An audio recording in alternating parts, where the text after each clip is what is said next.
Okay, we are live. Welcome to Monday Night Moshiach class because Moshiach matters. Let's dive right in. It's a bit lengthy of a sikha, but it's a very powerful, amazing sikha. One of the very, very strong ones um, out of all the sequences. Very powerful.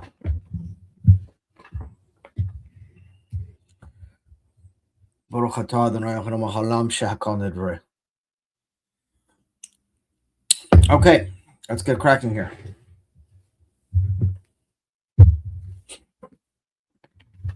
Parshas Mishpatim. V'yadua shekol ha'ma'orois shebaolam heim b'hashgacha pratis. All matters in the world are hashgacha pratis. V'yesh behem lemud v'hora'a ba'avodas hadam l'kunma. And they are all, excuse me, teaching that we can learn out on how to serve our Creator. Lachas kama v'kama b'neged the ma'orois klali v'ikrim ha'keshrim im medinas ha'gadolis v'chashavos. Bali hashfa'a min hagi kol idam kulam. The Rebbe says, how much more so, excuse me, I have a bit of a cough here I'm dealing with. How much more so as it's connected to the general and main countries, the big countries, the important countries across the world, and how much of an influence they have on matters in the world. In other words, the bigger, more powerful anything is, a country, a person, the more influence they have on others. So he's saying that the Hashgacha Pratis is always at work. God's hand is always guiding the world, but how much more so when we see the actions of major countries across the world and the meaning of them.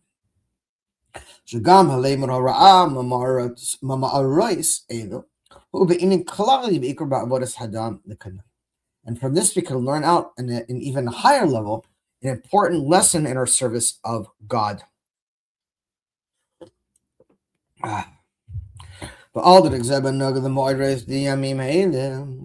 And this is connected to the days we're in now. The call the Rosh, first of all, first of all, the Rebbe says we're now holding Erev Shabbos. No, excuse me. The Sikh was given on Shabbos. The Rebbe said, how much, first of all, we have to talk about what happened on that Erev Shabbos, the one that right before the Rebbe gave the Sikha.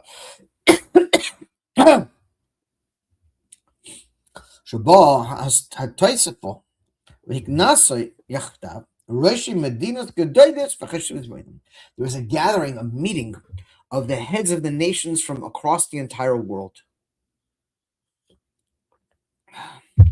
And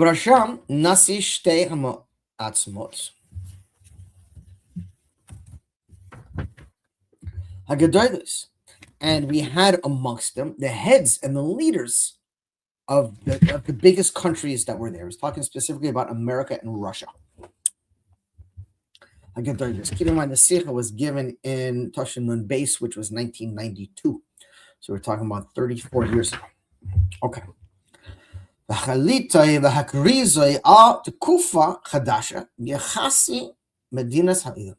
they agreed and decided upon. This was the heads, the president of Russia and the president of America at the time. As well as the heads of all of the other major countries in the world. They had a gathering at the United Nations where they all decided to have a new relationship and work on a new way of interfacing with the world amongst one another. And they decided to stop war, one nation against another. This actually, really happened. These are not made up stories.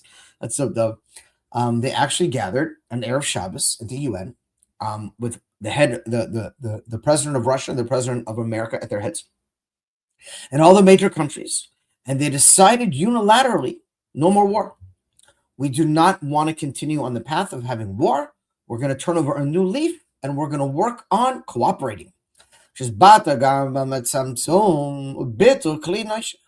And to stop producing weapons of war. And instead focusing on unity and peace. Sounds like a dream, but this really happened in 1992.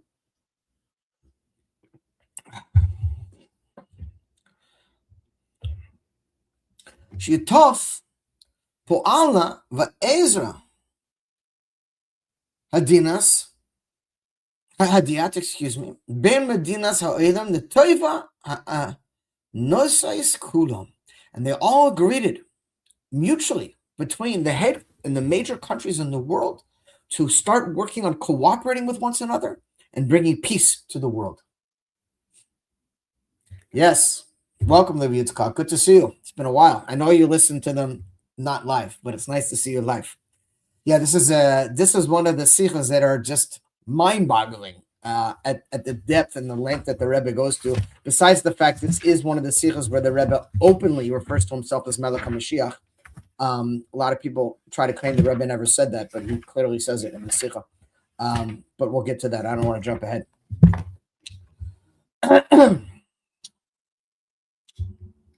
Okay. And there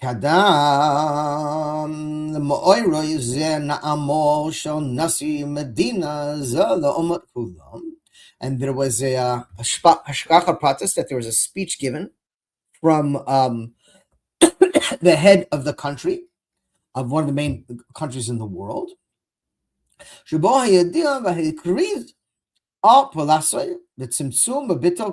where he announced publicly in the United Nations, it is time to stop making weapons of war.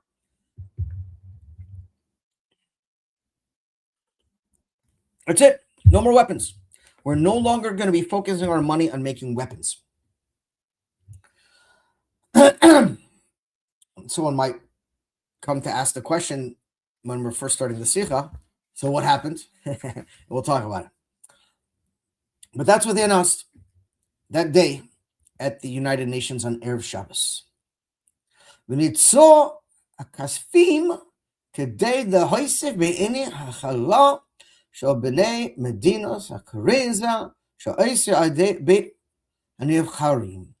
And they decided instead to focus money and their economic the economic endeavors of the country, and this was approved by Congress. It was the president of America who said this.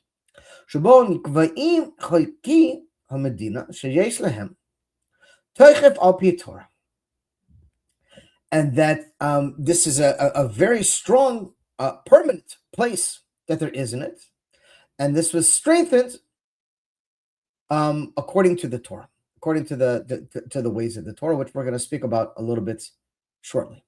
So the Rebbe is basically saying there's a preface for this in the Torah of what took place. Meaning,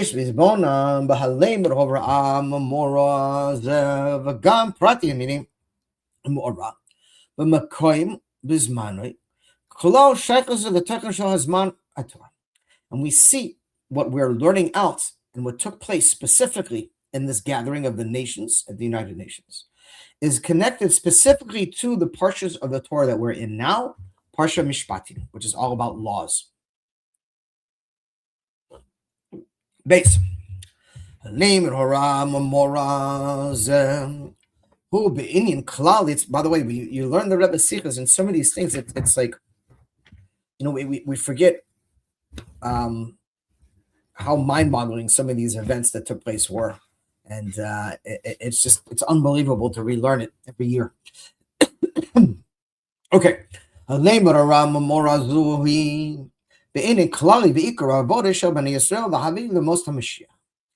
of all, the teachings we're learning and the things that took place from this, in general and mainly, are connected to the service of the Jewish people and our mission to bring about the days of Mashiach.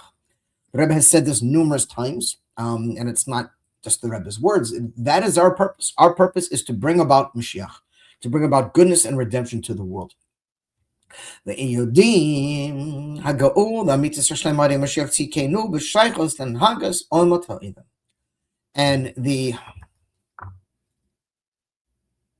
designation, the announcement of the true and complete redemption through our righteous Mashiach is connected to the customs of the nature of the nations of the world.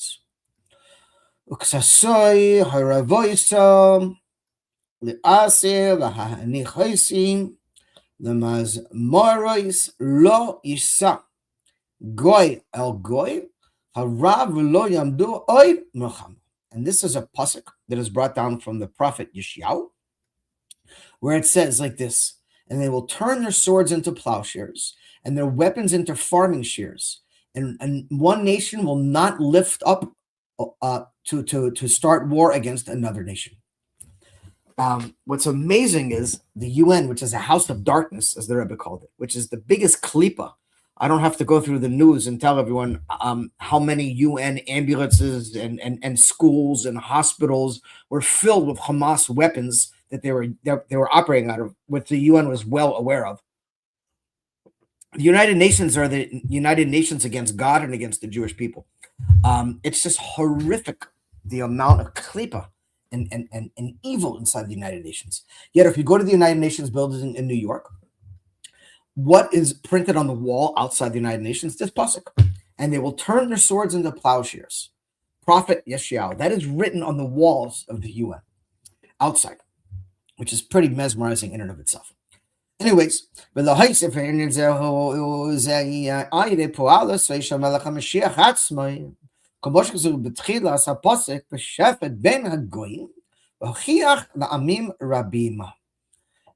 to this, we see that through the activities of Moshiach himself, like it is written in the pasuk, and that he will judge amongst the nations and admonish them, talking about Melech HaMashiach, what one of his jobs is. I always skip the brackets just because, for brevity's sake.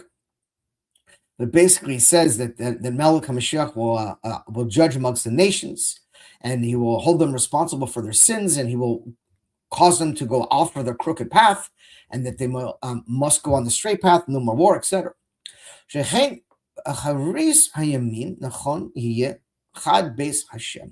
Going mem and haru elav kol hagoyim v'ilchu amayim amim rabim va'amru lecho lechu na'ala al Hashem al beit Elokei Yaakov v'redoy. It says all part of the no, it's after the brackets. But the Rachav, and that it's just further psukim from the Torah, basically saying that Melech HaMashiach, he will cause an end to the nations fighting against one another, and that Hashem will stand on, Yaakov will be on the top of the mountain of Esav, and he will cause Esav to do tshuva and go on the right path. Ki mitzion teitzei Torah devar Hashem Yushalayim, and the Torah will come out from Hashem in Yushalayim. Mora hi Melech HaMashiach, alav na'ama pshat, and Melech HaMashiach will be the judge for the nations. Let's just pause a second. There's a lot to unpack here, and I know we have limited times here.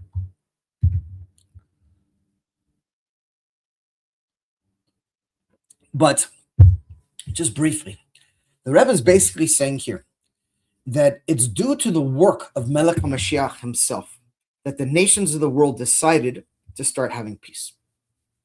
In other words, and we're going to get more into this in the Sikha, but it's important to frame this point out at the beginning. It's kind of like the idea of the teacher leaves the class and tells the class, behave, everyone, because I'm going to come back one day. And when I come back, I'm going to hold those responsible who didn't behave. Well, the teacher goes away and we know what happens. But what happens when the class finds out the teacher's coming back? Everyone all of a sudden says, we got to start behaving. We got to clean up the room, right? Remember the cat and hat stories when you were a kid, right? Like the parents leave and they turn the whole house upside down and make a whole balagan. So that's the idea, and that's what the Rebbe is framing right now, is that the only reason the nations of the world came together and declared peace is because of the work of Melech HaMashiach in the world. That Melech HaMashiach was already doing his work of bringing redemption to the world. In fact, when we see it right now, and it's what happened recently in Syria, and it's happened to many nations, and it will continue to happen to more. There's a midrash that says, we just finished the halachas of Rambam, and last week we ended off with the laws of kings and the laws of Melech HaMashiach. The Rambam is the only place in the entire Torah, in anywhere, that lays out the basic requirements for Mashiach, what it means and the qualifications to be Mashiach. It says there clearly why the nations of the world have had false messiahs and false redeemers, and why there are false messiahs, and that in fact, what it takes to be Melech HaMashiach and the qualifications. So over there it says that one of the qualifications is that Melech HaMashiach will fight the wars of God and he will be successful. So there's a midrash that explains, the Rambam doesn't say this part, but there's a midrash that explains that how does Melech HaMashiach fight the wars of God? He fights them twofold. One, on the ground below, and two, against their ministering angels above. In other words, there's 70 nations in the world according to the Torah. Each one of those nations has a ministering angel. And Melech HaMashiach is fighting below against the nation, but it's known that once Mashiach takes out one of the ministering angels above in Shemayim, the whole nation falls. Which is, you could see, like Syria, for example, you could see a country, many countries that at one point in time were very strong and powerful, and like almost immediately, and it feels that Iran is on the brink of that. Who are we to know exactly what's going to take place next? But it's not a matter of if, it's when the regime collapses, you will know that it's not collapsing because Donald Trump is threatening them or because they're worried about America. I mean, that's what we see in a Gilui, in a revealed state. But what's happening is the Rebbe, Melech HaMashiach, is going to war against the ministering angel above. And once that ministering angel is taken out above, there's nothing anyone down here could possibly do to save that place. It's like you cut the string at its top. Like, like the little puppets, right? They got the little marionettes with the string. Once you snip those strings, the whole thing just drops. And that's exactly what's happening right now. And that's exactly what the preface is of opening up the Sikha, where the Rebbe is telling us that all these events are taking place right here. It says, due to the actions of Melech HaMashiach himself. So as the Rebbe was going to war against these ministering angels and causing havoc in Shemayim, they started panicking. And they started panicking because they knew the time was coming very closely for Judgment Day. And all of a sudden, how could it be that out of nowhere, all the nations gathered together at the UN and said, okay, no more. We don't want to have any war. We want peace from now on. We don't want problems. We're not going to make weapons anymore. We're all going to get along. We're all going to, out of nowhere. Sounds pretty crazy. Well, it's not. Because the Rebbe says right here, it's because Melech HaMashiach's actions. Okay, let's hop back inside. Rashi Medinas Ba'idam al derek Tzimtzum Babitel called Kli Neshech was Ba Me'ininim Hadrushim the Kiyam the Klal HaMedina Ba'idam Kulam. And we see that in these excuse me, I'm a little bit under the weather here. Okay.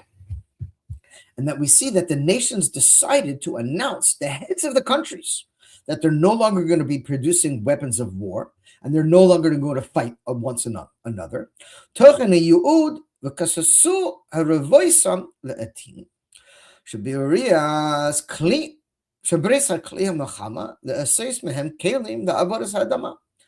they're going to transform their weapons of war into farming tools. This is exactly what the prophet Yeshayahu says will happen. Eretz mimena yetzer lechem. Harizeh siman beror all techilas kiyoyim shel yud zego mitzvah shleimarim and shtichsik. And the Rebbe says clearly, and we see that this is a clear sign, according to the prophet Yeshayahu, that the fulfillment of the true and complete redemption through Mashiach has already started to take place. Very, very powerful stuff here. Let's explain for excuse me. כיוון שנמצאים בזמן השיאה של ביאס משיח צדקנו. הנה זה מלך המשיח בו. And we know, according to what has been told and recently, that literally Mashiach is coming right now. רואים כבר דחילה פלסטו של מלך המשיח על המין. And we can already see the beginning of the actions and the effects of this, that Mashiach is already in the process of redeeming us amongst the nations of the world. And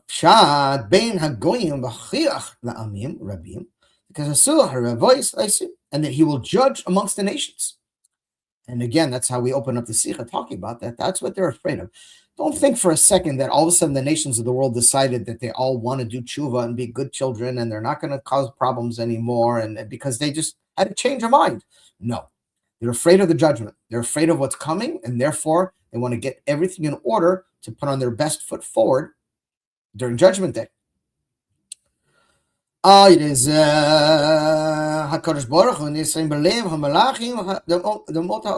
we know that Hashem himself puts the hearts inside of the kings of the nations of the world. In other words, Hashem is really running the world. Lev malachim v'shoyim b'yad Hashem, and the hearts of the kings are in the hands of God. So lahachlit lahachriz yachdav al derech ha'ma'amor ha'metzav k'sasoi ha'ravois achim, and that God is causing this process, and they will turn their swords into plowshares. First, just understand it, and again, it's a long signal, but you'll have to bear with me because it's hard just to go through this without speaking out if we're bringing along the way, because there's a lot to discuss. But just basically, look what's going on in the world right now with these Epstein files being dumped. Now, I'm not getting into this because it's a whole long discussion. But we all know from day one, when the new regime took over, they said this was priority number one, is to release the Epstein files. It took them months and months. Was a year? What are they doing during this period of time? They had everything sitting on their desk. Pam Bondi, the attorney general, said, I have them all on my desk. Everything is there. And then Kash Patel said, well, there's no one else. There was no one else involved. The lies started because when they started uncovering the names of who is in there, including our own president, including many, many high levels from the left and the right, and the level of depravity, which is coming out now, and what was going on over there is beyond any of our imaginations, the depth of evil. But I can tell you this, the entire island was hot wired. There's video, there's audio, and not just of Jeffrey Epstein's island. This is all over the world. You can't imagine that the evil that goes on behind closed doors and some of these elites that are running and pulling the strings of the world. You're starting to see some of it. It's nauseating, and people don't realize the depth of evil that's happening. But the only reason these Epstein files are released is because God decided it's time to release them. That's it. Because God's running the world. And we never, ever need to give up hope. We should never, ever be despondent or depressed by looking in the world and saying, oh my God, the whole world is collapsing. It's so corrupt. It's true. But in 1 second, God has everything. Every action is recorded. There's no private anything. God, the whole world is in God's video camera. Everything is being recorded. People do tshuva and the cameras get erased. But if not, God is starting to take all the garbage out. And this is only the beginning. And they can try to hide and cover it up, which is what they did for the past year. And why all of a sudden it's coming out? Because Hashem decided it's time for it to come out. So just like it says now that the hearts of kings are in the hand of God. When God decides that it's time, it's time. And nothing and no one in the world could stop it. And this train is moving and it's picking up speed. So it's going to be interesting to see over the next short period of time what starts coming out and who's going to be held responsible for what. Look what happened with Epstein files. Who's been arrested? Who's going to jail? Same thing with October 7th in Israel. Why do you think they're not arresting anyone? Why do you think they're not putting anyone into depositions? Because what happens is once they start arresting people and people start talking, it keeps going up higher and higher on the food chain. And more people start getting implicated from the left, from the right, all over. And they don't want that to happen. So they're doing their best to hide these things and seal them over, but you can't hide from Hashem. And that's similar to what happened over here. God decided it's time. The Rebbe began the process of revealing himself and bringing us out of exile. He began the process of Geula, and all of a sudden, everyone started lining up. Okay, let's hop back inside. V'zehu hatam shelchata v'kariza. Excuse me. So why specifically now did they decide to turn their swords into plowshares? The Rebbe says specifically because of the true and complete redemption through our righteous Mashiach. That's why they decided it's time for them to start behaving, because of what Mashiach was doing in the world. Gimel, yesh lahoisef, in addition to this, shechoisei shel hamora, l'tchila puala shel Mashiach tzikenu mergeshes gam b'prati ha'amora, ha'makom uzman, shebehem ha'isa ha'chlatas, ha'krizas, l'rashi ha'medinas, ha'amora matzah, l'kasor ha'roisei las. In addition to this, we see the connection to this announcement and the beginning of the activities of Melech HaMashiach himself. Specifically, in this time and place we find ourselves, how the heads of the nations of the world decided to start bringing peace all of a sudden. And the Rebbe again emphasizes it's because of the actions of Melech HaMashiach himself. המקום שבו עיר המאורה זו, הוא במדינה זה, בעיר זה, and this is a beautiful thing right here. And the Rebbe says, and where did this meeting take place? In this country and in this city. Medina עיר שבו נמצא בית רבנו שבבבל. Where? In the home of the shul of the leader of the generation. There's a sikha called Beit Rabbeinu Shebababel, which the Rebbe go over in Nun Beis. It's available in Hebrew and English. It's called the Great Temple in Transit. Amazing sikha, where it explains that the Ikar Shechina, the main divine presence in the world, is always in the Beis HaMikdash. It was in the first Beis HaMikdash. It was in the second Beis HaMikdash. It was in the tabernacle when it was being traveled across the desert. But now that the Beis HaMikdash is not standing, the main place of God's Ikar Shechina, his main divine presence, is in the home of the leader of the generation. It's called Beit Rabbeinu Shebababel, the home of our rabbi in Babel, in Galut, in the exile. And where is that? 770. The Rebbe tells us right now. Beit Chainu, the place of our life. Beit HaKnesset, a Beit HaMidrash, a place of davening and learning. Beit Torah Tefillah Gemot Chasidim, of good deeds and everything. The Kavik Kadosh Mavrachami Nasi the Rein, the shul of the leader of our generation, 770.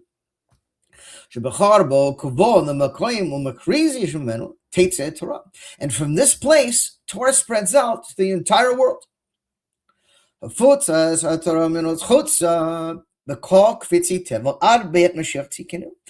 until Mashiach's revealing himself, when we will travel and the Beis HaMikdash will reestablish itself in Eretz Israel. It says Mashiach will first reveal himself in his place.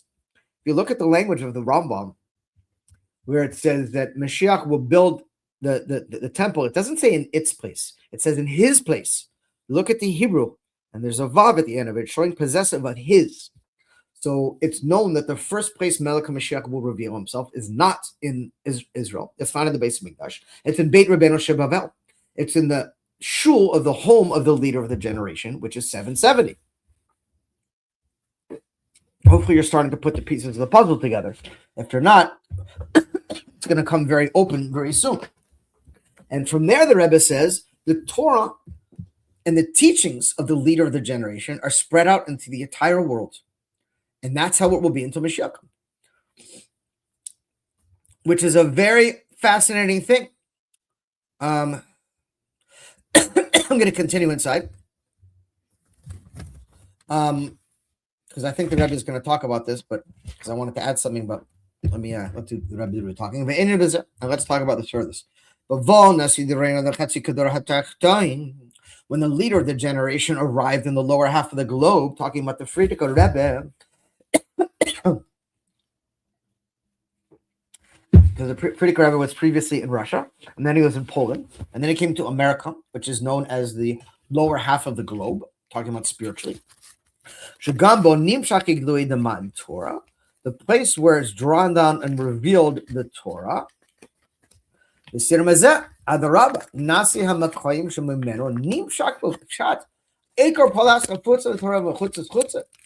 call that from this place, 770, is drawn down and spread out the teachings of Torah to the entire world. Again, because the Beis HaMikdash is not standing in Jerusalem, this is the main place where the energy spreads out to the whole world. All day hashluchim sheshlach barachavi ha'olam, and through his emissaries that are across the world, the teachings are spread out across the world.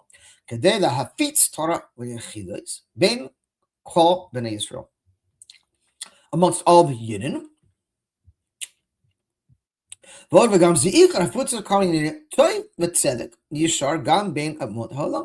all the goodness is spread out not only to the Jewish people, but to the nations of the world by fulfilling the mitzvahs of Bnei Noach, the 7 laws of Noach that were given to all the nations of the world.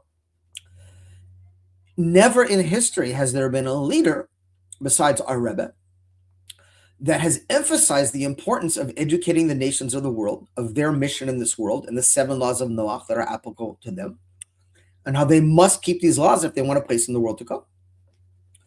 And the Rebbe said all this activity starts in 770 and spreads out to the entire world. And we see this emphasized, especially in recent years. And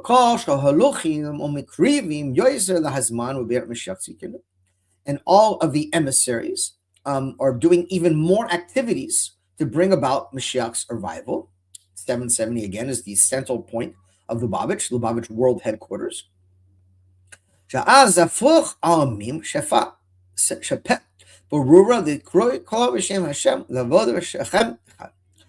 that he will transform the nations of the world to have a clear tongue and to speak and serve only one God, no more idolatry. Now,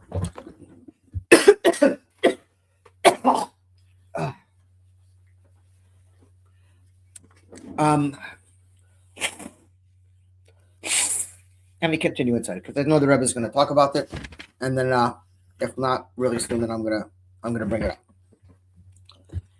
In the most recent periods of time,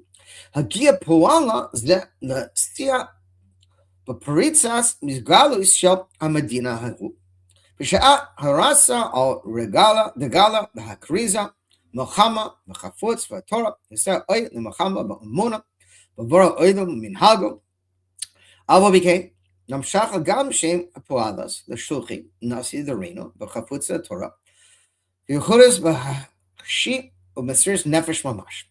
Okay.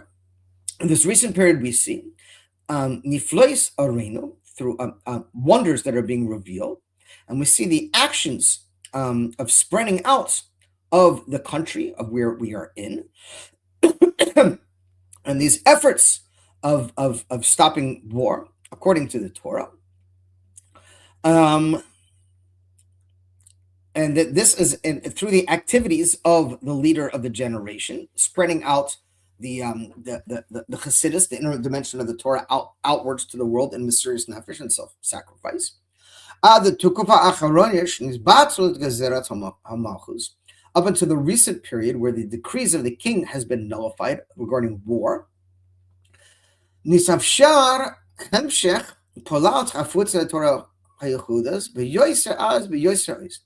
The Rebbe said there's a direct correlation between the increased activities of the emissaries of Melech HaMashiach spreading out from 770 and spreading Torah and mitzvot across the world to not only the Jewish people but to the nations of the world.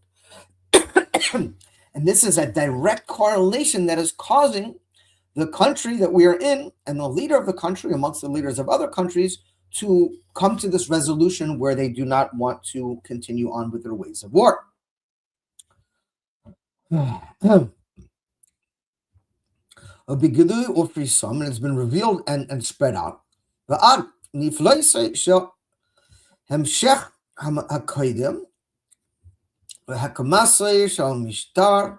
חדש, הקריב, לצדק, ולישר של שלום, עד יסוד האמונה, וברא אדם מנהגו. That to conduct themselves in a way of peace, which is the basic foundation through faith and belief in the creator of our world, God. ובהמשך לזה, התקיימה בערב שבת זה, פגישה בין המנהגי החדש של מנהגי של מדינה זו. He was talking about, also, excuse me, sorry, that Russia, that the previous government in Russia was very anti-God and a very war strong government. And now there's been a shifting in the guards. And we see that the new government, along with the country we're in, that everyone's now refocusing to believe in one God and to carry out the way of the Torah of peace. And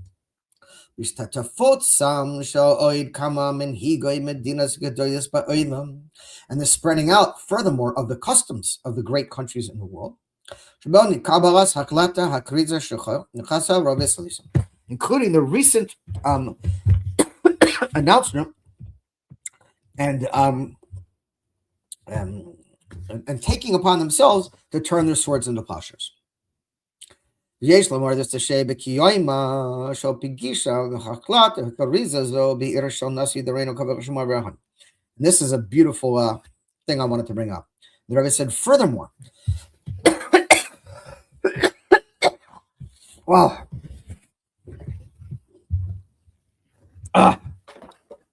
the announcements and the fulfillments of these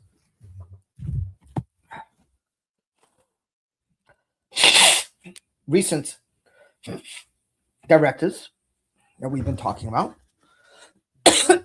are taking place where? In the city of the leader of the generation, New York.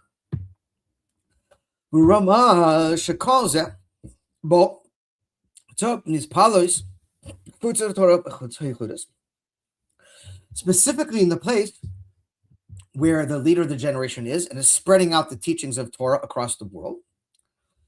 Tzedek v'yashar, in a righteous and straight way, b'kolam across the world, shenasa nasia aydei nasi d'reinu, which is again through the leader of the generation, who is the Moshiach of the generation. Hold on, I'm just asking my wife to bring me some water because I'm really choked up over here.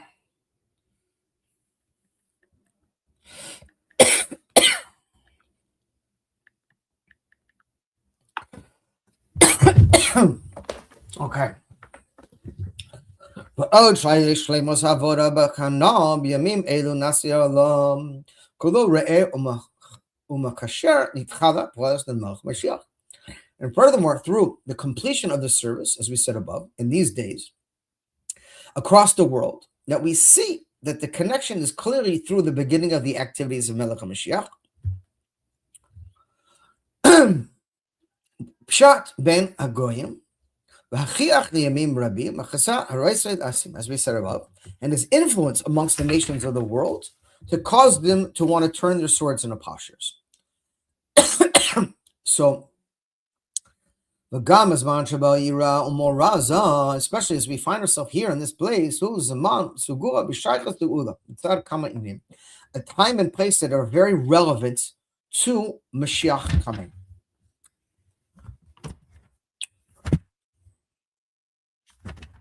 One second, because I think he said it right over there. I'm not forgetting to get into it more. But what basically what the Rebbe is saying in this past pasuk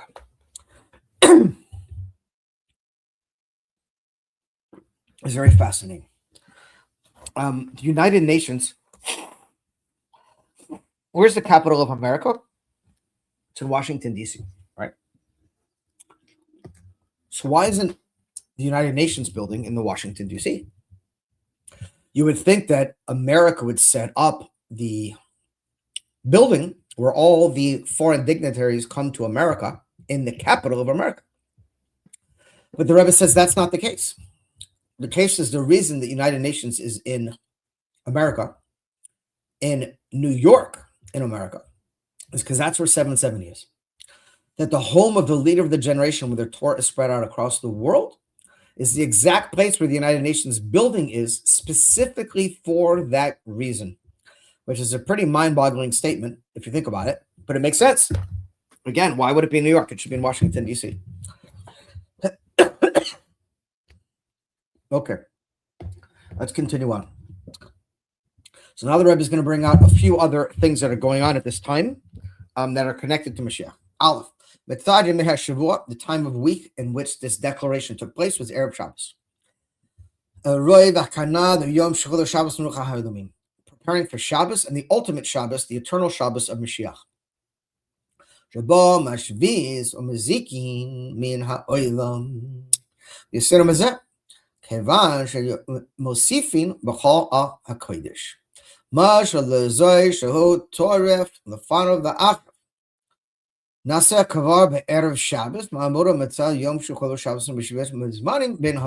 Rebbe says, first of all, this meeting took place on Erev Shabbos, Friday night.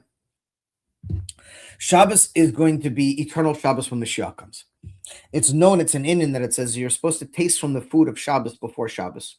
Because when you eat a little bit of Shabbos food before Shabbat, it's giving you a foretaste of Shabbat. The Rebbe said the same thing is happening here. Shabbat will ultimately be eternal Shabbat of Mashiach, no more war, only peace. And therefore, this meeting was held Erev Shabbos to give us a foretaste of the peace that will be due to the discussions of turning their swords into plowshares. Base, Metzad Yemei HaChodesh, the day of the month which it took place, which was Chav Vav B'Chodesh, 26th of the month. And 26 is the gematria of Shem Havaya, the tetragrammaton they call it in English. Meloshan Mehaveh, that God is, He was, and He will be, showing God's eternal rulership over the world. Rumaz al Mamoda Metzav the see the Vom Shitchada Ede Shem Havaya Tahat Nichras Bakar Habrias Kulam. And this is a hint in the future to come. We will see that the name Havaya will be penetrated and recognized across the world. In other words, God will no longer be concealed within the nature. Instead, everyone will see that nature is nothing other than a covering for God, if you will. And that everyone, the true essence of God will be revealed across the world, and everyone will see that it is God who's running this world. It's not on autopilot.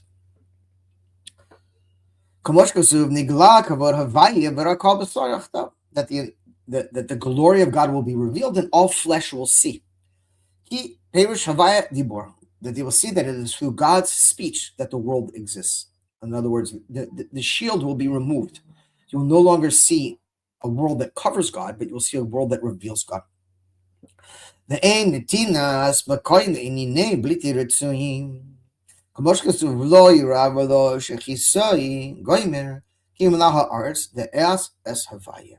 And the entire world will be filled with the knowledge of God.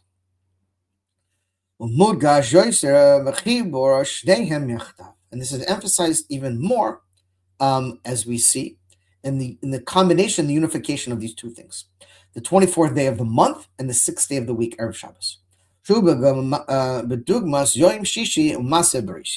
is an example of the 6th day of creation, in the beginning of creation. Yom Bura Adam Harishon, where the first man was created on the 6th day.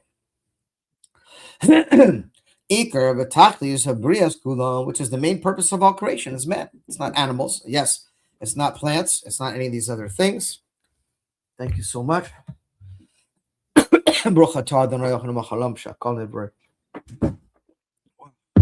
My throat is burning.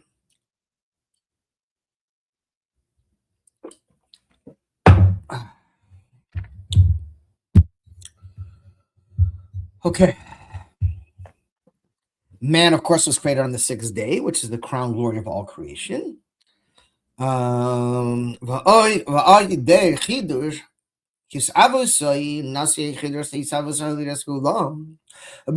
Shayom Hashishi Shavua, Hal B'Yom Chav Vav B'Chodesh, B'Gamachli Shem Havaya, Madashan Hamahaveh, Madgash Oy Yoyser Chidush Yisavos Habrias Kulam.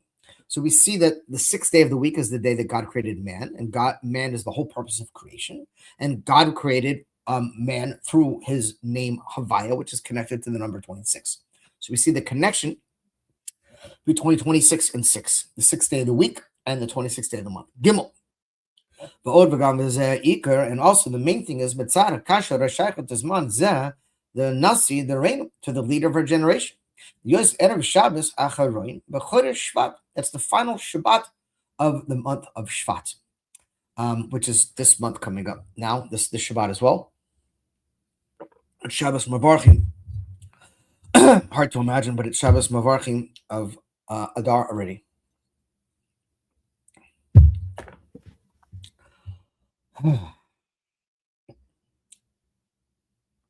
Chodesh Echad Esser, the 11th month, Esri Shabohu Yom Halilah, and the Frierdiker will be passed on the 10th day of the 11th month.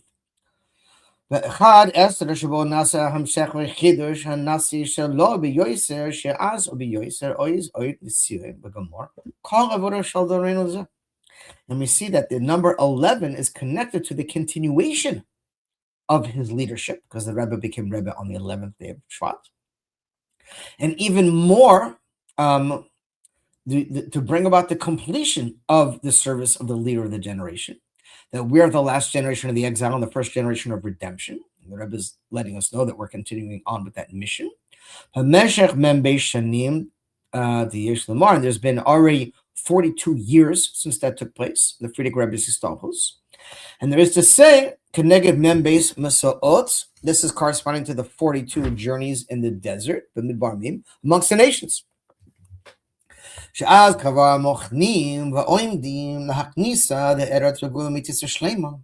And then after the 42 journeys, what happened? We are standing ready to enter into the land of Israel. And what does the land of Israel mean now? It means the true and complete redemption. And specifically in these times, Derek, because it's soy haravoisa nasi, with gashas ashayches polat shall nasi the rain the rain. Moshiach Shebedor, the leader of our Moshiach of our generation, Sha'al Yidoy Nasa Kiyum Hayot, and the nations will turn their swords into plowshares. Again, the Rebbe is emphasizing, and this work is taking place specifically through the service of Melech HaMashiach. Dalit. Wow.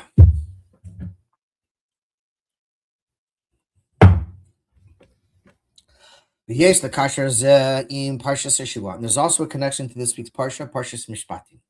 Ve'elu Mishpatim, asher tashim lifnehem. And these are the laws, the ordinances that are placed before them.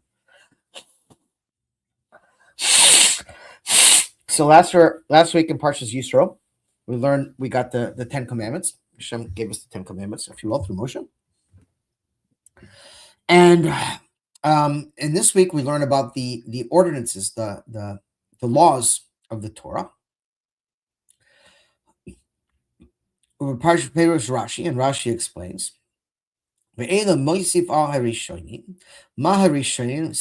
Misinai af al Misinai, Lifneim below Lifnei Goyim, Ve'afilo Yedas Bedin Echad, Shehem Dinin Oisei Kadina Yisrael Al Tivua Karesu Shalem. And now, after we receive the 10 Commandments, God specifically is through Moshe giving us the details, the laws of what that means.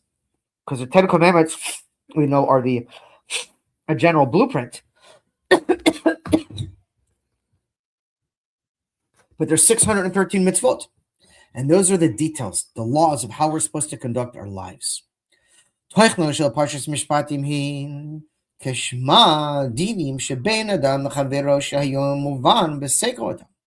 we see that the main laws that are elucidated in Parshas Mishpatim are connected to laws amongst man and his fellow. Things that make sense in the seichel of a person.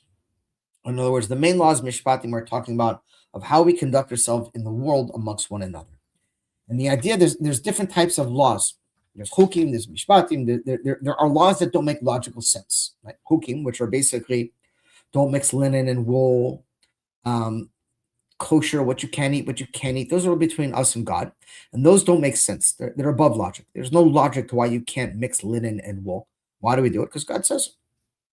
But the laws in this week's Parsha, Mishpatim, they are logical laws. Don't kill, don't steal.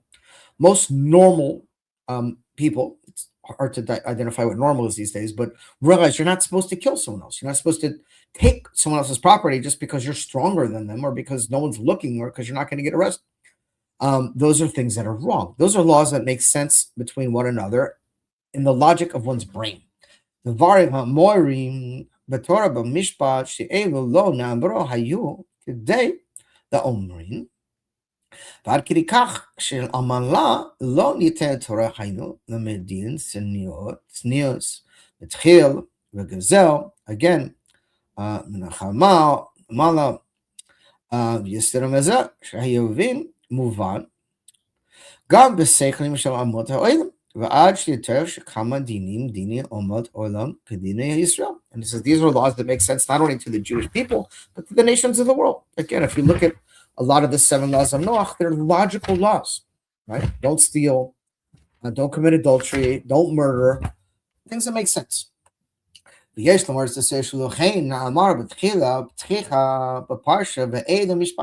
therefore we see at the opening of this week's Parsha, it says, these are the laws, Af Elom Sinai, that even though they were given from Sinai, Shagam Mishpatim Chayoivim Muvan B'Sekel Adam, Tzarichem Nikiyamim Mipnei Tzivoy HaKadosh Baruch Hu. This is the kunst. This is the main point.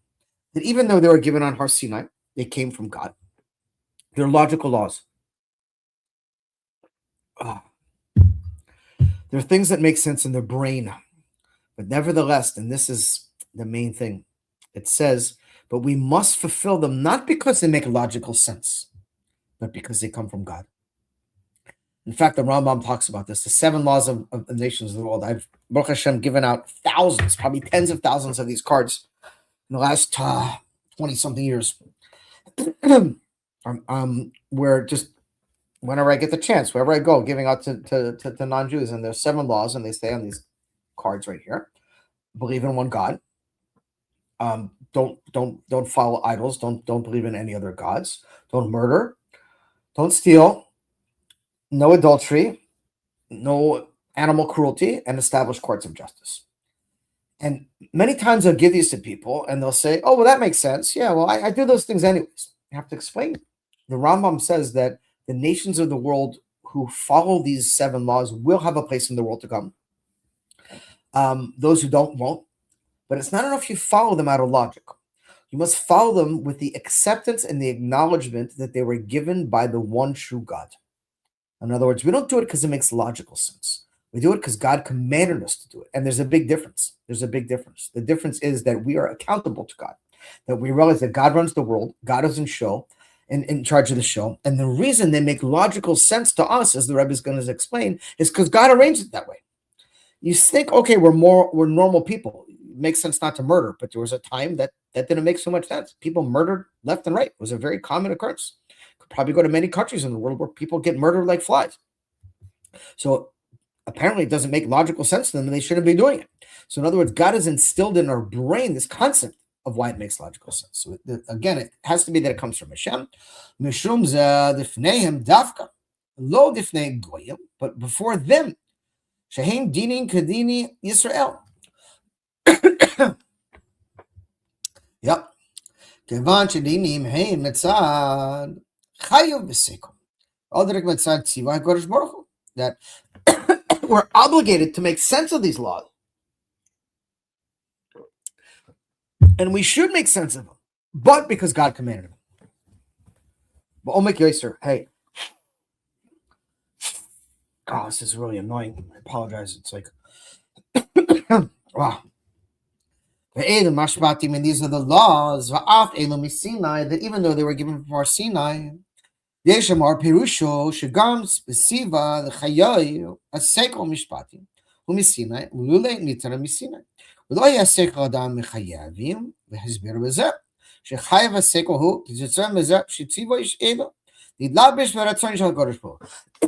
So we just pointed out that the reason it makes sense is because God created your brain in such a way that it should make sense. That God enclosed in our brain his ratzon, his will, that we should make logical sense that it's not the right thing to murder someone. It's not the right thing to steal from someone. It's not the right thing to commit adultery. These are things that are only logical because God set it up that way.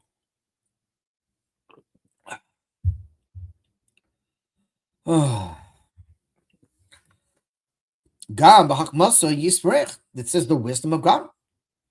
The kivan shahatorah he yisbrasay that God looked through the Torah and created the world. And therefore we're bound to conduct ourselves according to the laws that God set up in the world. And that also takes place that we should use our brain to do with what logical sense. Again, because God commanded us to.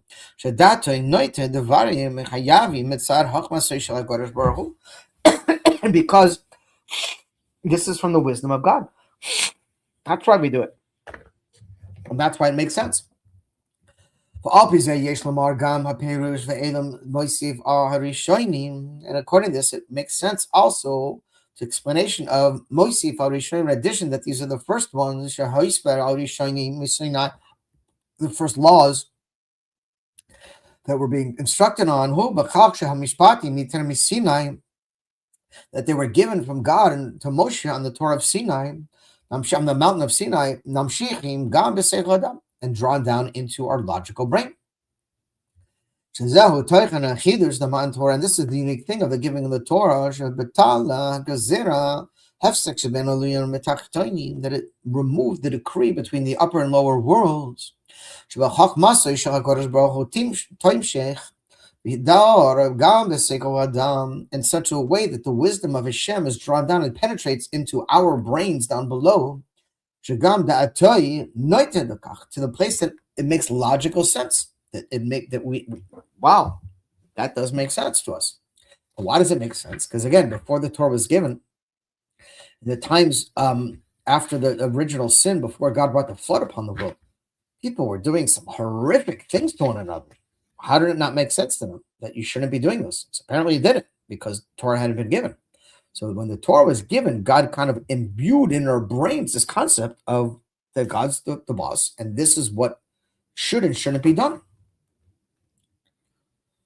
The Indians strictly here is God only but no good mitzvahs b'nei Noach, and this is also the necessity of the nations of the world, that we said above, to fulfill the mitzvahs of the b'nei Noach, the 7 laws of Noach, shav hadas doiten lehen, in such a way that it makes sense to them in their brains.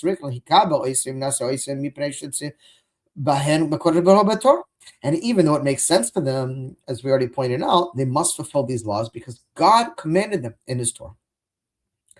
But it's in such a way that it does make sense in their own knowledge. And in the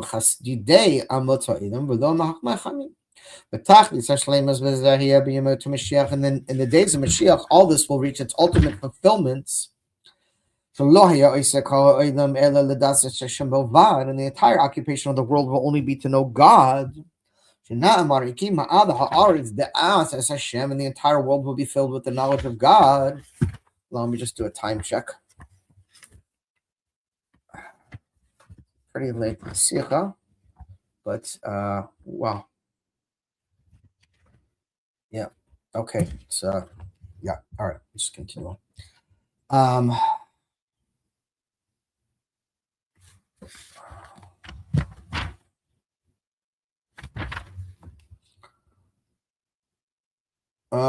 The Das Hashem Nimshachas v'hodoyres v'sechadam, and the knowledge of God will be drawn down and penetrated into the brains of a mensch, a man. That's what Chassidus. By we learn Chassidus now, we're able to take God's wisdom and draw it down and enter it into our physical brain.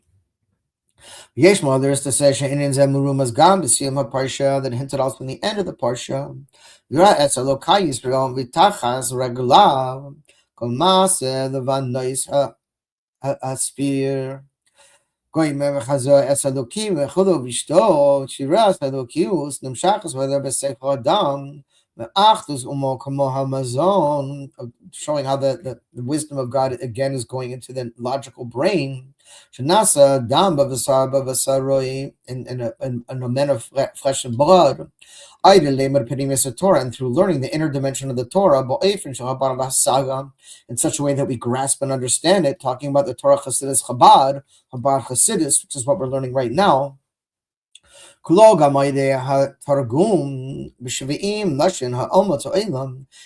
the fact that it's been translated to the 70 nations of the world.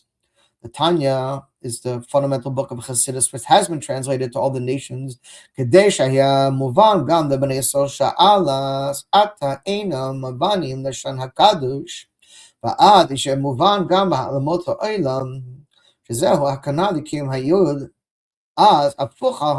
fact that this teaching that was originally given in the holy language from the Alter Rebbe of Hebrew has been translated into the nations' language of the nations of the world, so the nations of the world can understand it, and those who have a different speech can understand it.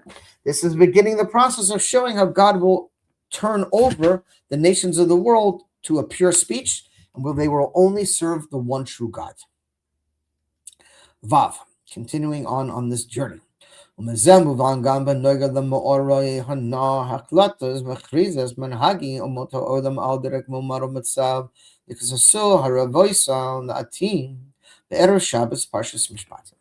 furthermore, we see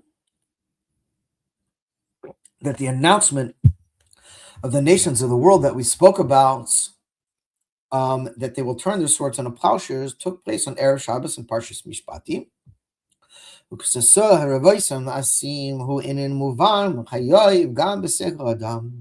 That this concept of transforming their weapons into plowshares, into farming tools, also has entered into their brain. This is what Mishpatim is. It's showing how that these things make logical sense, but they had to come through Hashem. And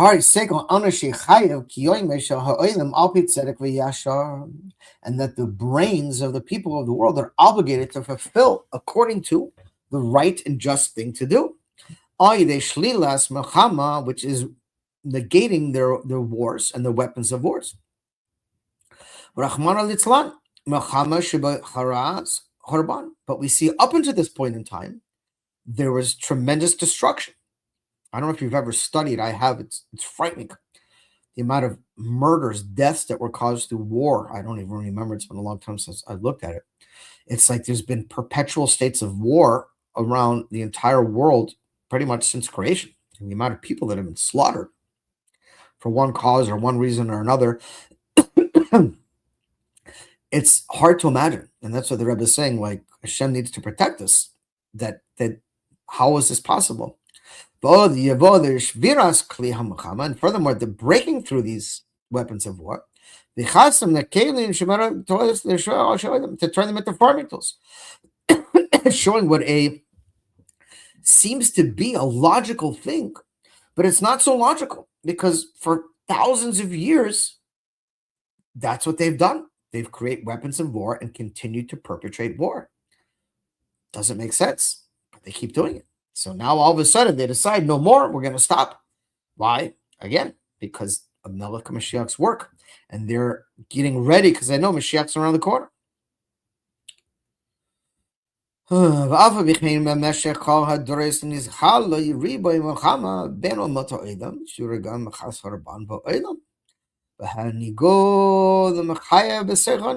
what we just said. Nevertheless, we see that throughout history, hold on, I have to find my cough drops here.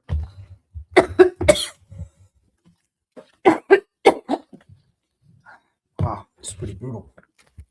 Probably should have canceled the class, but let's go on.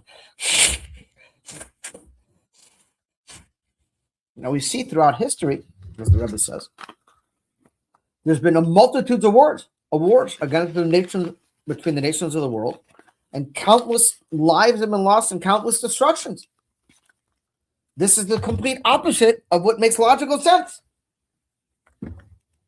But all culture from this we have to understand Shasiba Amitis Lakach, the Miskafa Acharona Nikras, Ashifa the Gamar, the Siyam the Tokfas Amachama Oidam. That the true recent term that we have come to, where all of a sudden it's acknowledged and recognizable from the nations of the world that they should not be conducting war anymore. The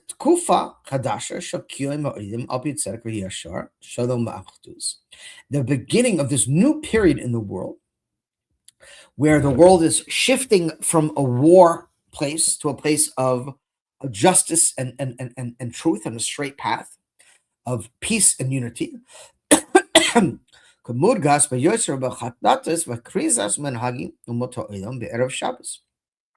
This is emphasized even more how this announcement took place amongst the nations of the world in Erev Shabbos, which we've already talked about briefly. He מפני שמקרבים להזמן שעודויסוי והקריזה התורה וכסויה הרויסוי לאחסין. Okay. And according to this, there is further to explain. The Erev Shabbos Parshas Mishpatim, that this recent announcement amongst the nations of the world that took place on Erev Shabbos in Parshas Mishpatim, according to the situation of they will turn their swords into plowshares. This is, as we said again, and we're saying it now once more, a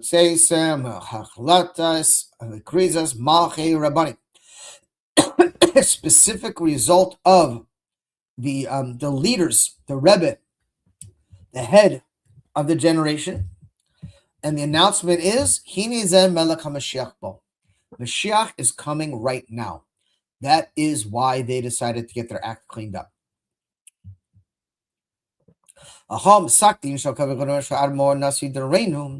according to the Psak-Din, the halachic determination from the leader of our generation, that the Rebbe said as the leader and prophet of our generation, that Mashiach is coming right now. And that further, that he has stated, these are the words that the Rebbe has said, that we have completed and finished our work and our service, and we're at the end of the exile. And we are already holding at the place of receiving and accepting our righteous Mashiach.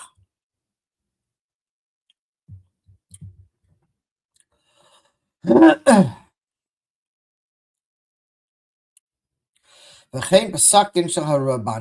according to the Psak-Din of the Rabbanim, from a lot of the big heads in Israel, that we have reached the time of the redemption. This is going to make your hair stand up on the back of your neck. David, and a king has arisen from the house of David, and he is presumed to be Mashiach. And then the next step is that he will reach to for surely to be Mashiach. B'saktin misinai, according to the Saktin of the Torah, that has been drawn down and penetrated into the world. According to the customs of the world, that it has been announced and proclaimed from a place of dat, of knowledge, and amongst the many, in a way that has been established according to the laws of the country, through Psak-Din. Wow.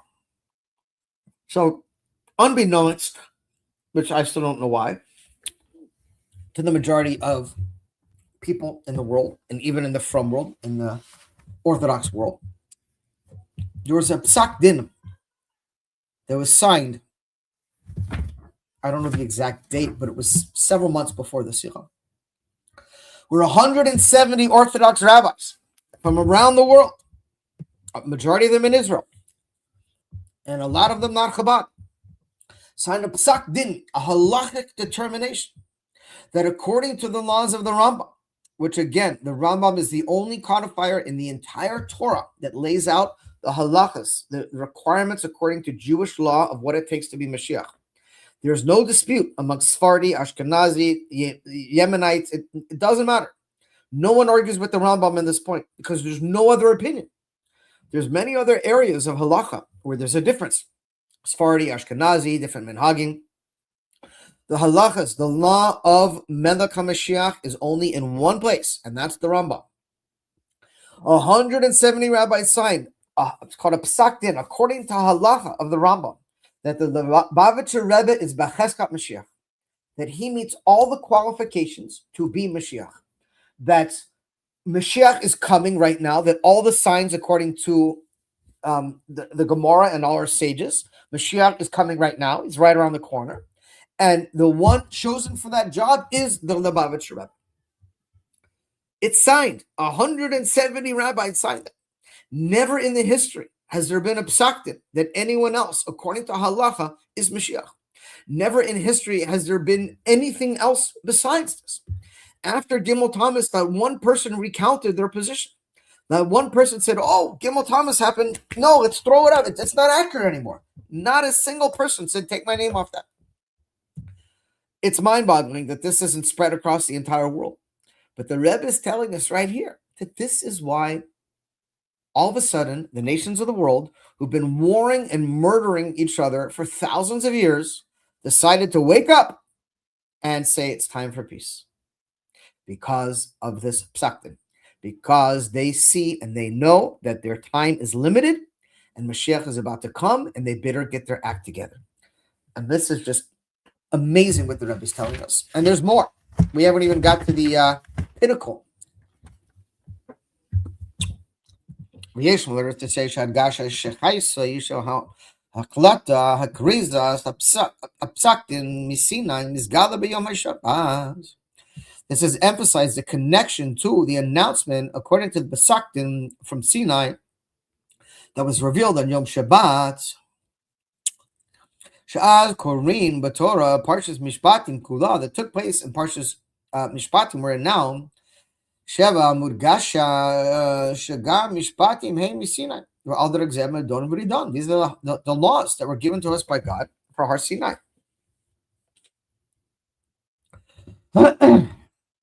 Shakrizas Menhagim Umato Elam, according to the customs of the world.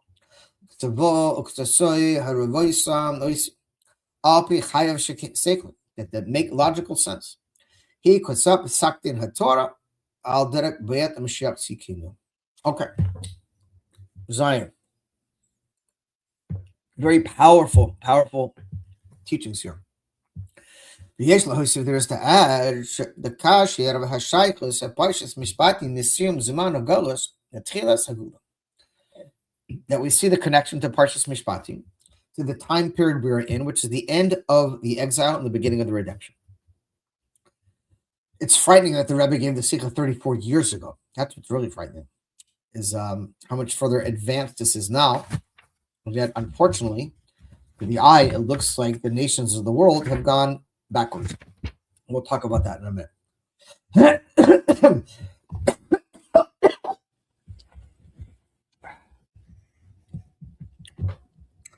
The Hemshech Parshas, in continuation of the Parsha. Aleph. The Parshas Mishpatim Bo, the Achri, the Parshas Yisrael. It's very close to Parshas Yisrael. Shesiyoima v'chaisma bedini amizbeach. Lama nasmacha Parshas Dini, the Parshas Mizbeach, the Mar. The Chash Shim Sinhedrin Etzon Amikdash. Talking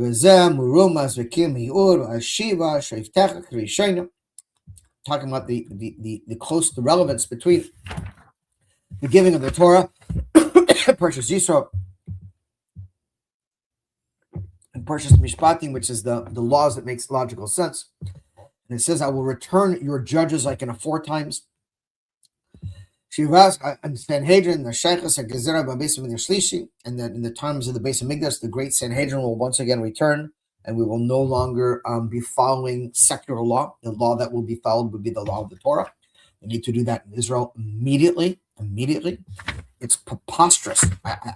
Smoke comes out of my ears to possibly fathom how Prime Minister Netanyahu has just allowed thousands of Muslim soldiers from a country that is one of our sworn enemies to come to Eretz Israel and to stand on the border of Gaza, which is the property of Israel, to help monitor the peace process.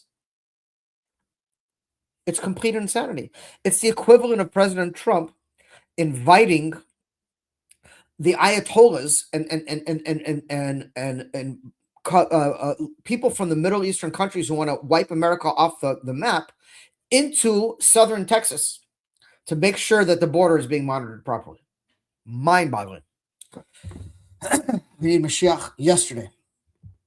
Okay, let me continue on because I don't want to talk about it too much. I'll get crazy. Okay. And according to the continuation of the Parsha, Kavar Mekoimi Nicha Kenegdoi Veze Echad Min Amekrois Aldina Bebeit HaMikdash Shal Mada Mikevan Keneged Beis HaMikdash Shal Mateh. It's the Beis HaMikdash above corresponds to the Beis HaMikdash below. Based is Parshas Mishpatim Boyim, the Parshas Truma. It's Parshas Mishpatim is following up with Parshas Truma. Jabon Na'amar Hatzivay Va'asali Mikdash V'Shechinti B'Tochem. Or we're commanded to build God a dwelling place, and He will dwell amongst us. Shekai al Asiyas Mishkan, referring to the Mishkan, and also to the first and second temples, and of course the third temple, which God Himself will build. And all these matters are connected and emphasized where we're holding to the redemption. And again, that all of these laws make logical sense, but nevertheless, we're following them because they're commanded from God. Excuse me. And there are laws that are connected to conducting ourselves in the world.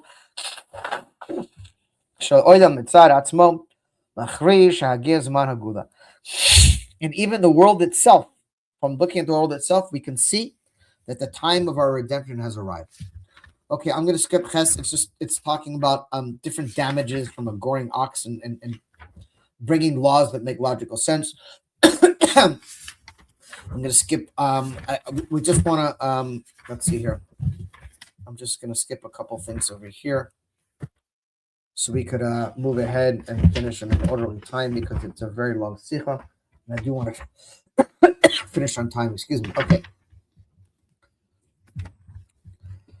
Yes, Al Yomor La'el, Chazechas Yosra, Pilia, Tamiha, Biyois, Biharim, Godo, Hetzar, Hava, Techash Ben Hashem, Nimsi, Adayin, Bagos, Ad Masa. The Rabbi said, despite everything we talked about and all these signs of redemption, how Mashiach is here, nevertheless, we still find ourselves in the times of the exile. And therefore, we have to yell out Ad Masa. I don't want to call this a side note because it's a main note.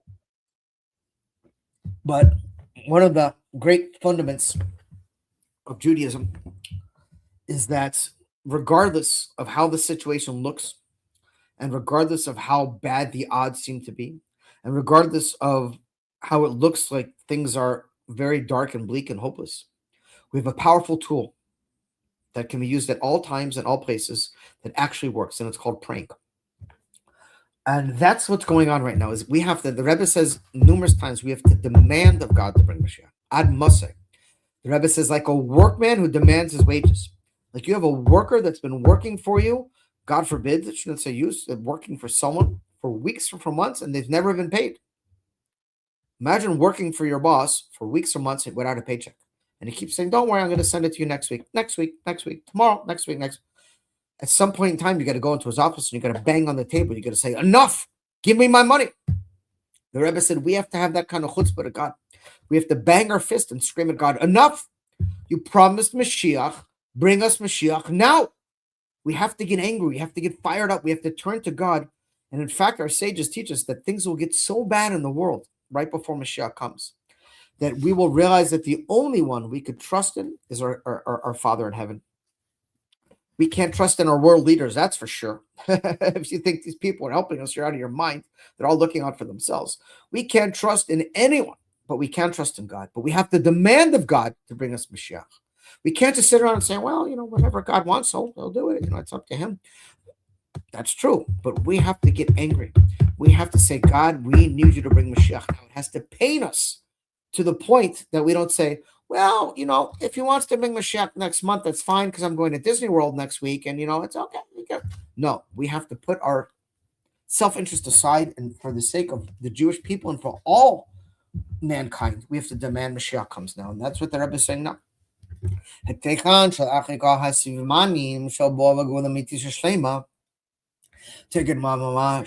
We have already seen all the signs of the true and complete redemption. It should happen now. To the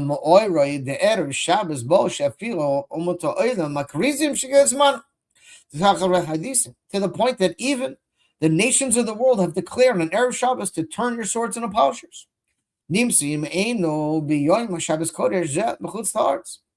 And that we find out and we see how we are literally on Shabbos Kodesh and Chutz La'aretz. In other words, when they made this announcement in America on Erev Shabbos, it was already Shabbos in Israel. And we should all travel with all the Jewish people to the Holy Land, to Yerushalayim, and to the Beis Hamikdash. And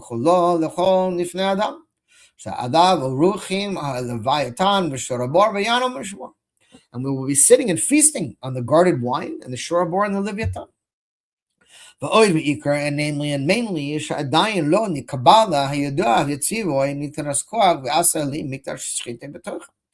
build me a temple and I will dwell amongst them. It's referring to building the base of English Lish. Yud. ומזה מובן גודל הצורך וההכרח להויסר ביוסר שאז וביוסר אויס. בעניינים המקריבים ומזמריזים, ומביאים פועל ממש אס הגולה תכף מיד ממש. And for this we can understand the great necessity and obligation to add on even more and even more all matters that are connected to bringing forth and announcing in actuality the true and complete redemption. The Chol Rosh, first of all, being in Megash but Parshas Mishpat, in this week's Parsha Mishpat, Prati Dinim Ben Adam Bechaver, Metoch Shaloi, the idea to bring peace amongst man and his friend and his fellow. And this will bring redemption by making peace amongst one another. But Tzion Menavenis. Returning justice and righteousness. And this starts with tzedakah, giving charity to those who are less fortunate, who are in greater need than we are.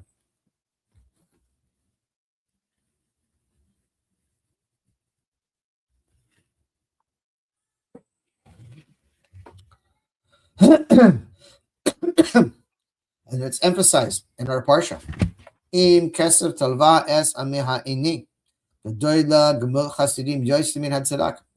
one of the greatest deeds of kindness is giving tzedakah to others. But even more than that, it's to help another person, to help them, get them on their feet, give them a job, give them a loan, whatever the case may be. As explained it in the Gemara Baba Basra. Prati in the mitzvah tzedakah, the specific connected to the mitzvah of tzedakah, of charity. And tzedakah hastens the redemption.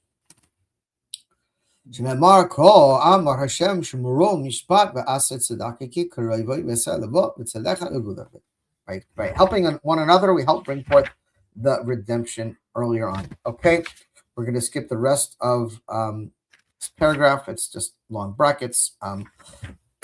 Bringing quotes from the Gemara. Okay, good. Olive. Let's see where we're holding in time. Yes, God willing, we will have an on time. We try to finish in an hour and a half, which a lot of times we don't. We definitely finish within 2 hours by 10 o'clock. That's like my final cutoff. I don't know if Dov remembers in the days when it was just us doing this, sometimes we go for 3 hours because I can get pretty worked up and get excited. And the truth is we could sit here and learn this for hours, for all night, because there's so much depth in it. But we all have things to do. So, and we are given a unique power on the days that we are in to fulfill this mission that is incumbent upon us. In addition to the great advantage of the month of Shvat. The 11th month. And now that we find ourselves on the 25th of the month. This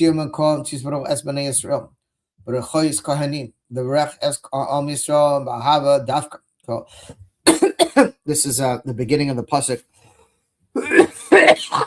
that the Kohanim say before they bless the Jewish people. And this is referring to the blessings with love. And the Kohanim blessing every one of the Jewish people. I just got back from Eretz Israel, and I spent a week in Jerusalem. And in Jerusalem, the Kohanim blessed people every day. So that was very special. In fact, I lived in Jerusalem for a year, and every day I would daven at the kotel and get to bless people every day. Beautiful. And the beginning of every day,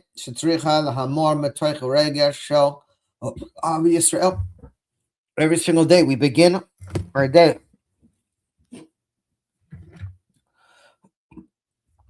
with emphasizing the importance of Ahavas Yisrael, to love another. And this gives us the power to draw down throughout the rest of the day. As we say every single morning, all mitzvahs essential. We should receive upon ourselves, all of us as one, to bless and love our fellow. And mainly, the general blessing of the Kohanim. And the purpose of all blessings, and the ultimate purpose. And we should have the main and most important and relevant bracha, which is the true and complete redemption, immediately. The Rebbe is going through the different days towards the end of the month. We did Kav Hey, now he's doing Kav Vav, and this is of course Gematria Havaya, which we already said. Kashaim Kiyum Mitzvahs Kol Berchos Ben Yisrael Aydeh HaKohanim B'Beit HaMikdash B'Shem of Mafrash, that is known in the Beis HaMikdash. The Kohanim will actually be able to say God's proper name, Yud Kei Vav Kei, which is Gematria 26. Right now we don't say that name. The name will only be said by the Kohanim in the Beis HaMikdash.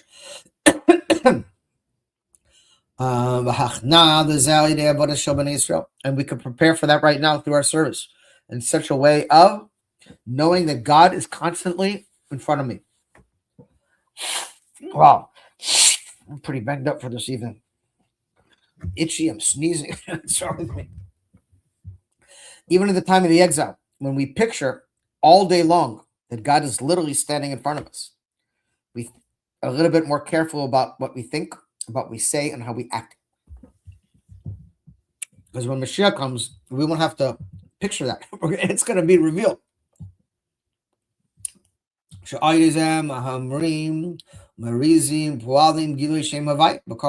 by doing this, the Rebbe says, we can bring about the revelation of the God into the entire world by constantly being aware that God is standing before us in all times. And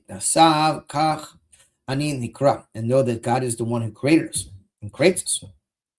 And after the 26th, we have the 27th of the month, Shemen Zayat, which is referring to Zach, which is pure oil. The Elois Ner Tamid, for lighting, a continuous lighting of the menorah. Menorah Zahav Tahor, made out of pure gold. Mekashe Achat, from one chunk of gold. Shoraz Achtusam Shal Shevas Hasugim, the Neshamas Yisrael. This is showing the true unity of the 7 branches of the Jewish people. Because we know that the menorah was fashioned out of one chunk of gold. So even though there's 7 main emotional attributes or ways to serve God, we say that they're really one because they're all fashioned out of one chunk of gold. And after this, we have the 28th of the month, which is Koach, representing power, that we will have added power to fulfill this mission. And after that, we have Erev Rosh Chodesh, which is a preparation of Rosh Chodesh. And we have the Chidush Levanah, the renewal of the moon. Murah al Chidush the Bnei Yisrael. And this is indicative of the renewal of the Jewish people. And that will take place in the true and complete redemption. But Prat. Rosh Chodesh, Hal B'Yom HaShlishi, Shekafal Bo Kitayv. Rosh Chodesh comes on the 3rd day of the week, where there's double goodness, double going over good on the 3rd day. Also next week, Rosh Chodesh is on 2 days, Yom Shlishi and Yom Revi'i, the 3rd and 4th day of the week. And this will begin from the goodness and the mainness of the redemption. B'prat Toiv Kafol, including the goodness that is doubled over. Rakal Kasher in Geula, connected to the redemption. But Gashi Yisera Rosh Chodesh Adar. And then, of course, we go to the month of Adar.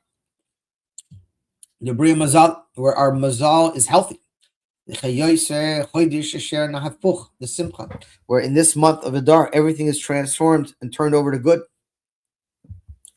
Simcha Gula Purim, the joy of the redemption of Purim. The Nismach Gula Lagula, and we will go from redemption to redemption, from the redemption of Purim to the redemption of Pesach. And just like when I took you out of Egypt, I will once again show you wonders. Glasses are crooked. Simach gam b'shinoi chaseder. Should go to mitzvah Hashem abal lifnei hagula Purim, and we should even have the true and complete redemption before the redemption of Purim itself. You're based the Haisif. In addition to this, sha'av mismach geula geula, from the joy of redemption to redemption. And the connection between the month of Adar and the month of Nisan. And also we see the connection to the month of Shvat. The Mishnah says, "In bein Adar Rishayin Adar Hasheni Ela Kriyas Megillah." I mean, Tanat Levioni. And in that year there was a double Adar. There was it's called a pregnant year, where there's 2 months of Adar. And the Rebbe brings down a Mishnah that says there's no difference in the first and the second month of Adar, only the celebrating of Purim, basically. And this implies that all these matters of joy must continue, including the joy of the Adar Rishon. In other words, you don't have to wait around for the second month of Adar where Purim is. Start in the first month. And even more than this, Kivan Shanikra Adar Rishon, that the first month of Adar, Mistavar the Marshal Rishon, Gamba Midas Hashivos, Kamud Gash Benoga the Shavua Adar. That even from the first week of Adar, the decree of Haman will be nullified. The fall poor b'chodesh Adar, because we know that his oh wow, I thought it was much longer. Baruch Hashem, we're finishing up right here. Not Baruch Hashem, that I'm happy that we're done, but we're finishing early.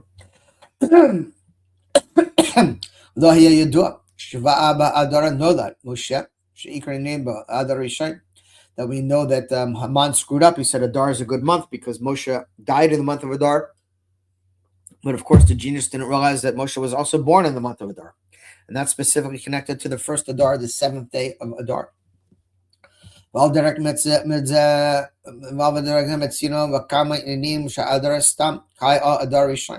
in many places, when the word Adar or the month of Adar is brought up, it's specifically referring to the first month of Adar. In addition to this, and as we are entering Shabbos Bavarchim, Rosh Chodesh Adar Rishayim B'Yom HaShlishi, and that Rosh Chodesh Adar, as we already said, took place on the 3rd day of the week. We should already have the full revelation of our righteous Redeemer Mashiach before Rosh Chodesh Adar. Wait a minute.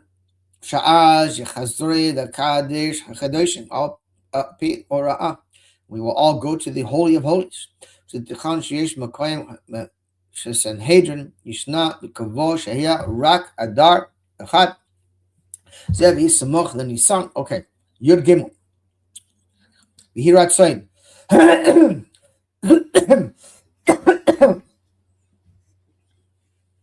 And as I promised, there's a little bonus we're going to get right now, where the Rebbe openly refers to himself in Mashiach.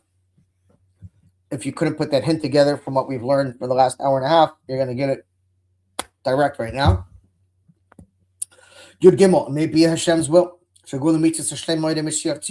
the true and complete redemption through Mashiach, our righteous Redeemer, to evolve before Mamish, Techamad Mamish, should take place right now, Mamish, like literally. And that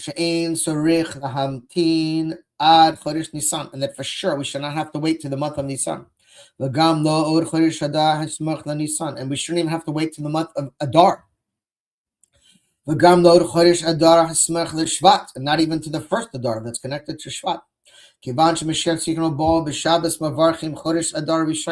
Since Mashiach, our righteous Redeemer, must come right now in Shabbos Mavarchim and Adar Rishon. Before the end of the month of Shvat, Zach Shvat, the 27th of Shvat, which is the day the Rebbe gave the Sikha.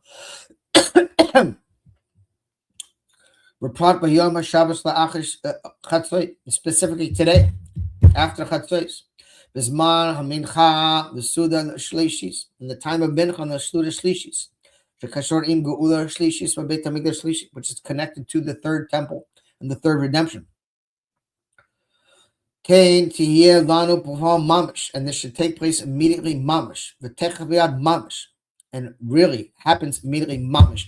Mamish in Hebrew is like, some say it's an acronym for Menachem Mendel Schneerson. but it literally means like literally, like not like, we're not talking like metaphorically or rhetorically. We're talking about like literally, mamish, like in reality. Now check this out. Techlamiyad mamish, literally mamish. Ad im kol apirushim shemiyad, with all the explanations of miyad. Miyad means immediately. And what is all the Russia Tavis of miyad? Okay, now here comes the bomb. Miyad literally means immediately, but it also literally is a Russia Tavis. In other words, Mem Yud Daled, the Rebbe brings us down in many places, stands for several different leaders. Now he says here, Kalal Gam Russia Tavis Kalalus Adoris. First, it stands for in general throughout the generations. The Mem of Miyad is from Moshe. The Yud is for Yisrael Baal Shem Tov, and the Daled is for David Malcha Mashiach, David HaMelech. The call a perushim shemamash, including all the explanations of mamash. The chal the roish miyad mamash. First of all, it should be immediately mamash, in the simplest sense, pshuto, mamish, mamish, mamish. Now, if you go down to the footnote 148, the Rebbe says like this, because he already said miyad stands for in general across all the nations. Moshe Rabbeinu, Yisrael Baal Shem Tov, and David Melcha Mashiach, David HaMelech. Footnote 48. B'pratis Yoser, b'noga the Dereinu Zeh. And more specifically, in our generations, so Russia Tavis Miyad, the Russia Tavis of the word Miyad, again, Miyad means immediately, Mem Yud Daled. The Rumzim Gimel Tekofot V'Shaychos HaKavah Kadosh U'Marei Had Min Nasid Reinu is referring to the three distinct periods of the leaders of our generation. Ba'al Seder HaKarivas Eleno, and according to the order of in our days and our times, Miyad, the Mem stands for Mashiach, Menachem Shmo, and his name is Menachem. The Yud stands for Yosef Yitzchak, which is the sixth Rebbe. And the Daled stands for Dov Ber, which is the fifth Rebbe. So just let that process and think in a second. The Rebbe named the last three most recent Rebbes by name and referred to himself as Mashiach. Mem is Mashiach, and his name is Menachem Shmo. Yud is Yosef Yitzchak, the sixth Rebbe, and Daled is Dov Ber, which is the fifth Rebbe. God bless you. We should have the fullest godless of Melech HaMashiach right now.